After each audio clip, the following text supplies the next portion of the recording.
BJP రాష్ట్ర నాయకులు కంది శ్రీనివాసరెడ్డి ప్రజాసేవా భవన్ సందర్శకుల రాకతో సందడిగా మారింది. నియోజకవర్గంలోని పలు గ్రామాల నుంచి మహిళలు తరలివచ్చి కంది శ్రీనివాసరెడ్డిని కలిశారు.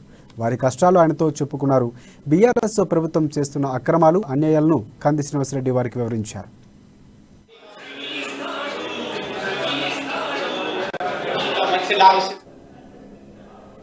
ఇచ్చిన హామీలు పాలకులు విస్మరిస్తున్నారని, అర్హులకు సంక్షేమ పథకాలు అందించడం లేదని ఆరోపించారు. ముఖ్యంగా డబుల్ బెడ్రూమ్ ఇళ్లు, పెన్షన్లు, విద్యార్థులకు స్కాలర్షిప్లు, నిరుద్యోగ భృతి, దళిత బంధు, బీసీ బంధు, రైతు రుణమాఫీ వంటి అనేక హామీలు తుంగలు తొక్కారని మండిపడ్డారు.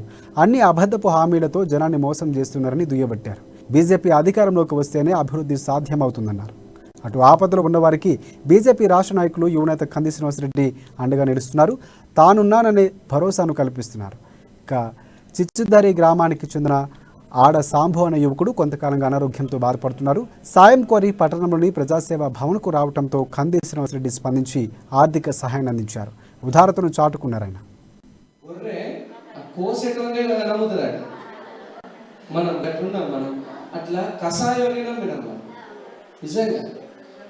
ఇంకా మీ పిల్లలు ఎవరైనా చదువుకుంటున్న పిల్లలకి 4 ఏళ్ళల్లో జోగురామన్న ఒక్కొక్కళ్ళకు కూడా చదువుకుంటానికి స్కాలర్షిప్ లేదు.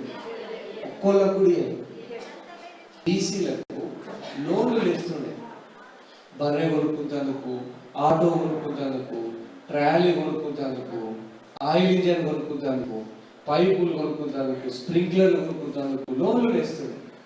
జోగురామన్న 9 ఏళ్ళల్లో ఒక్క లోన్ కూడా ఇప్పియని పాపాత్ముడు. ఒక్క లోన్ కూడా ఇప్పియని. ఎంత పాపం మనిషి అంటే అంత పాపం మనిషి. రైతు రుణమాఫీ అన్నాడు, 1,00,000 రూపాయలు. ఇంతవరకు ₹1 రుణమాఫీ అయ్యేది. ఇంకొకటి పెద్దవా మీరేమన్నారు, తక్కువ భూమి ఉన్న వాళ్ళకు రైతు బంధు ఇయ్యని మంచిది. 50 ఎకర్లు 100 ఎకర్లు ఉన్న వాళ్ళకు రైతు బంధు, కార్లల్లో వ్యవసాయం చేసుకునే వాళ్ళకు రైతు బంధు ఎత్తున్నాడు. నేను ఏడాది నుంచి జోగురామని బండకేసి కొడుతున్నది. నేను ఒక్కొన్ని అదలబాల ఓడు కొడతలేడు. జోగురామని బండకేసి కొడుతున్నది కంది శ్రీనివాసరెడ్డి ఒక్కడు.